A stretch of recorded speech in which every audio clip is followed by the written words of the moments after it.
बिस्मिल्लाहिर्रहमानिर्रहीम। अस्सलाम वालेकुम। मैं हूँ मखदूम शहाबुद्दीन। 22 नवंबर 2025 हफ्ते का दिन। नाज़रीन इकराम, कुछ अहम तरीन डेवलपमेंट्स हैं पाक अफ़गान बॉर्डर से, जहाँ पर इस वक्त सूरत हाल कशीदा है। रोज़ाना की बुनियाद पर पाकिस्तान की सिक्योरिटी फोर्सेस कुछ बहुत बड़े ऑपरेशंस और कुछ बहुत बड़ी स्ट्राइक्स कर रही हैं। एक जानिब तो अफ़गानिस्तान की साइड से ये ऐलान किया गया है कि 4000 खुदकुश बम्बार पाकिस्तान की जानिब भेजे गए हैं और इन 4000 खुदकुश बम्बारों ने पाकिस्तान में आकर तबाही मचानी है। यानी बॉर्डर से ये इन्फिल्ट्रेशन करवाई जाएगी दहशत गर्दों की। तो ये एक तो इंतहाई तशवीशनाक पहलू है, इंतहाई परेशान कुन एस्पेक्ट है। इस सब के अंदर पाकिस्तान की अफवाज जो हैं वो अब अपनी आई पर आ चुकी हैं और अब तालिबानी रजीम और टीटीपी, फितना अल खवारिज और भारत की तमाम तर प्रॉक्सीज़ जो हैं उनके गिर्द घेरा तंग कर दिया गया है। इस हवाले से मेरे पास कुछ अहम तरीन डेवलपमेंट्स हैं, कुछ बहुत बड़ी कार्रवाइयाँ की गई हैं और ये कार्रवाइयाँ एक इंतहाई क्रूशल और एक इंतहाई नाजुक मरहले पर की जा रही हैं। मैं सारी डिटेल्स आपके सामने रखता हूँ, लेकिन अगर अभी तक आपने इस वीडियो को लाइक नहीं किया तो लाइक ज़रूर कर दें। कमेंट सेक्शन में पाकिस्तान जिंदाबाद का नारा आपने ज़रूर लिखना है और जिन लोगों ने चैनल को सब्सक्राइब नहीं किया उनसे मेरी ये दरख्वास्त होगी कि चैनल को भी लाजमी सब्सक्राइब कर लें। अच्छा नाज़रीन इकराम, अब ज़रा डेवलपमेंट्स जो हैं उन्हें डिस्कस कर लेते हैं और डेवलपमेंट्स पाकिस्तान के लिए तशवीशनाक तो हैं। देखें, एक चीज़ तो ये याद रखिएगा कि इस वक्त बॉर्डर जो है वो मुकम्मल तौर पे बंद है। सिर्फ एक काम के लिए बॉर्डर खुला हुआ है और वो काम ये है कि जो गैर कानूनी अफ़गान बाशिंदे हैं उनकी मुल्क से बेदखली, उनकी डिपोर्टेशन जो है वो अमल इस वक्त रुक नहीं रहा। लेकिन इसके बरक्स जो बाकी तमाम तर ट्रेड और बाकी तमाम तर एंट्री पॉइंट्स, हर चीज़ को पाकिस्तान ने सील किया हुआ है।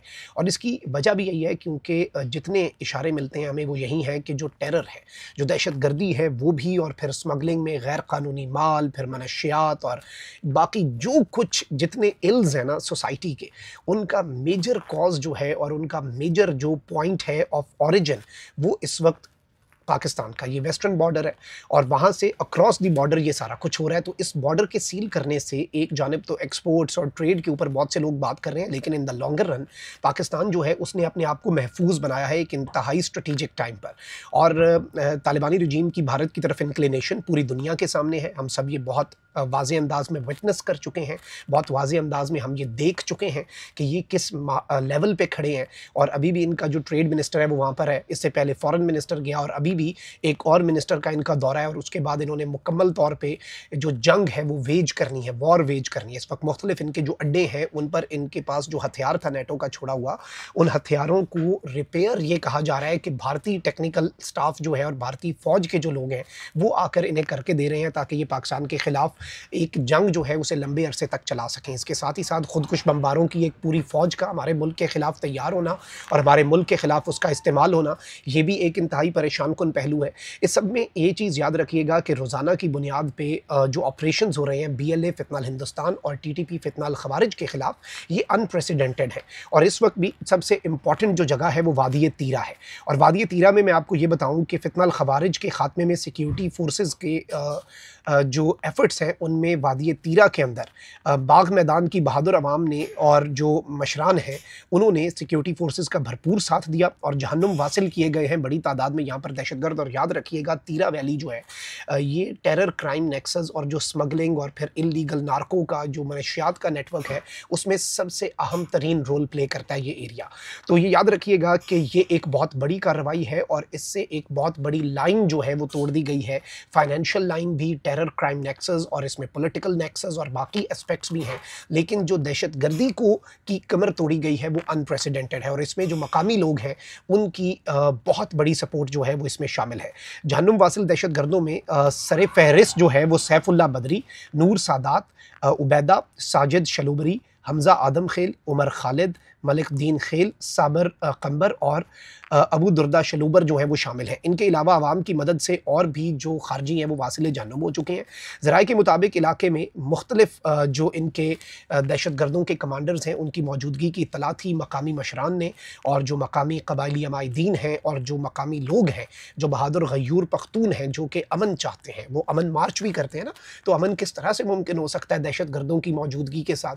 तो वो अब इनके ख़िलाफ़ जो है वो एक सीसा पिलाई दीवार बनते जा रहे हैं। और अब आप यही देख लें कि ये खारजी जो है ये अमन कमेटियों के ऊपर हमलावर हो रहे हैं।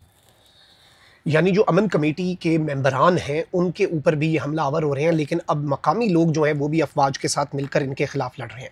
अच्छा, इसके साथ ही साथ मैं आपको ये बताऊं कि कुछ बहुत बड़ी तादाद में बन्नू में ऑपरेशंस हुए हैं।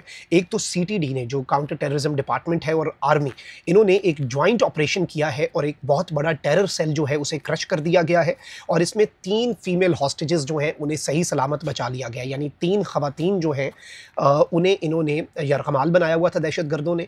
सीटीडी के साथ पाकिस्तान आर्मी के जो बहादुर जवान हैं, जो कमांडोज़ हैं, उन्होंने ये ऑपरेशन कैरी आउट किया और बड़े कामयाबी से किया। 10 दहशतगर्दों को न्यूट्रलाइज़ किया गया और ये कोऑर्डिनेटेड काउंटर टेररिज्म ऑपरेशन था। सीटीडी और पाक आर्मी ने एक डिसाइसिव स्ट्राइक की और ये एक हार्डन्ड किस्म का टेरर सेल था। जो दहशतगर्द हैं उन्हें एनसर्कल किया गया, प्रिसाइज और कंट्रोल्ड एंगेजमेंट्स हुई, क्योंकि यहाँ पर हॉस्टेजेस भी थे, और जो यरगमाली जब होते हैं तो उनकी हिफाजत बड़ी माने रखती है। तो आप फुल फ्लेज तरीके से अन्नेवाह नहीं उनके ऊपर टूट पड़ते, आप बड़े प्रिसाइज तरीके से और कंट्रोल्ड तरीके से इन्हें एंगेज करते हैं। 8 दहशतगर्द जो है नाज़रीन कराम, उन्हें इनिशियली न्यूट्रलाइज किया गया। 3 फीमेल हॉस्टेजेस जो हैं उन्हें इस स्ट्रक्चर में से, ये टेरर सेल के अंदर, इन्हें सही सलामत बचाया गया, और इस सब के अंदर मजीद जो 2 दहशतगर्द हैं नाज़रीन कराम, उन्हें भी वासिले जहन्नुम किया गया। फिर इसके साथ ही साथ एक और तशवीशनाक डेवलपमेंट ये हुई है कि एक खारजियों का जो ग्रुप है उसने पाकिस्तान की अफवाज के ऊपर, पाकिस्तान की सिक्योरिटी फोर्सेस, पुलिस है हमारी, सीटीडी है हमारी, एफसी है और हमारी फ़ौज है, ये सब फ्रंट लाइन के ऊपर लड़ रहे हैं और ये सब हमारे हीरोज़ हैं। रोज़ाना की बुनियाद पे ये अपनी जानों के नजराने दे रहे हैं, बहादुरी से लड़ रहे हैं, और इन दहशतगर्दों का जो अफगानिस्तान की साइड से भारत की सीमा पर पाकिस्तान पर हमलावर हो रहे हैं, इनका कला कमा किया जा रहा है अल्हम्दुलिल्लाह। लेकिन अभी ये दहशतगर्दों के हमले जो हैं वो भी जारी हैं, और अब ये खबर आ रही है नाज़रीन कराम कि पुलिस की पेट्रोल पार्टी थी जो कि पेट्रोलिंग कर रही थी, गश्त पे थी बन्नू के अंदर, उनके ऊपर फौरी तौर पर दहशतगर्दों ने जैसे ही हमला किया तो उन्हें फोर्सेज ने फौरी क्विक रिस्पॉन्स देते हुए एनसर्कल किया, और ये जो दहशतगर्द हैं इन्हें एक कंपाउंड के अंदर घेरे में ले लिया गया, और रीइंफोर्समेंट जो है बन्नू आर्मी ब्रिगेड की वो साइट पे पहुंची, और क्लियरेंस ऑपरेशन जो है वो शुरू हुआ, और एक बड़ी आप कह लें कि तबाहकुन किस्म की यहाँ पर गन फाइट हुई। 6 खारजी जो हैं वो मौके के ऊपर मारे गए। 2 खारजी जो है नाज़रीन कराम वो भाग रहे थे दुम दबाकर, और उन्हें इस भागने के अमल के दौरान एलिमिनेट किया गया। एक खारजी जो है नाज़रीन कराम वो भी भाग रहा था, फिर उसे मारा गया, और एक जो है वो ज़ख्मी हो गया। जो एरिया है नाज़रीन कराम उसे क्लियर कर लिया गया, एंड ये अनाउंस किया गया है कि द हंट कॉन्टीन्यूज़। इसके साथ ही साथ 17 खारजी जो हैं वो बन्नू पुलिस की तरफ से मज़ीद मारे गए हैं, और ये भी एक बहुत बड़ी और कामयाब स्ट्राइक है दहशतगर्दों के ऊपर।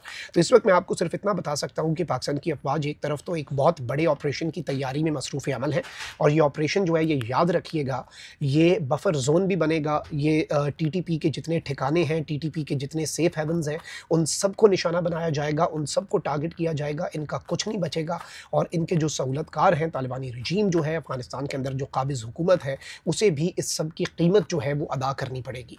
और ये जो कीमत है ये बहुत भारी भरकम कीमत होने जा रही है। और इस सबसे पहले जो यहाँ पर अपने मुल्क के अंदर इनके मुख्तलिफ नेटवर्क्स हैं, जो बॉर्डर के बिल्कुल करीब इनके नेटवर्क्स हैं, जो इनका टेरर का और क्राइम का नेक्सस है, उस नेक्सस को भी तोड़ने के लिए पाकिस्तान की सिक्योरिटी फोर्सेस जो हैं वो इस वक्त मुकम्मल तौर पे लड़ रही हैं, मुकम्मल तौर पे एफर्ट्स किए जा रहे हैं। और मैं आपको सिर्फ इतना कंफर्म कर सकता हूँ कि अनकरीब कुछ बहुत बड़ी और कुछ बहुत तबाहकुन स्ट्राइक्स जो हैं वो आप देखेंगे, कुछ बहुत बड़ी डेवलपमेंट्स होंगी। पाकिस्तान एयरफोर्स इस वक्त हाई अलर्ट पे है, टारगेट्स जो हैं वो मार्क कर लिए गए हैं, ग्राउंड इंटेलिजेंस ने अपना होमवर्क मुकम्मल कर लिया है। मैंने पिछली भी अफगानिस्तान में होने वाली जो स्ट्राइक्स थी उनसे 4 दिन पहले से ये खबर देनी शुरू कर दी थी कि भाई फैसला हो चुका है, 3, 2, 1 बूम, बस ऑर्डर्स देने की देर है, and it would be a matter of few minutes बस। बट इस मरतबा हमें मज़ीद बड़े लेवल पे ऑपरेशन करना होगा, और एक बफर जोन जो है उसकी क्रिएशन की तरफ बढ़ना होगा। और बफर जोन की जो क्रिएशन है वो पाकिस्तान के लिए इंतहाई नागुज़ीर हो चुकी है। उससे पहले इन टेरर नेटवर्क्स के ऊपर जो बड़ी तादाद में ये स्ट्राइक्स हैं, ये बड़ी तादाद में जो हमले हैं, इनके न्यूट्रलाइज होने का और बड़ी तादाद में खारजियों के एलिमिनेट होने का जो सिलसिला है, ये बिलाशुबा एक खुशाइन डेवलपमेंट है। लेकिन सवाल वही है कि अब हमने देर नहीं करनी, क्योंकि इनके अपने एक बंदे ने कह दिया तालिबानी रजीम के कि हम 4000 खुदकुश बमबार पाकिस्तान भेज रहे हैं। इनका कमांडर परेड में खड़े होकर, और ये टीटीपी नहीं, ये टीटीए कह रहा है, ये जो तहरीक तालिबान अफगानिस्तान है वो ये कह रहा है कि, और इनका एक बंदा खड़े होकर कहता है कि मैं मुल्क में पाकिस्तान में जाकर खुद कुछ बमबार बन के जाऊंगा और खुद कुछ हमले करूंगा।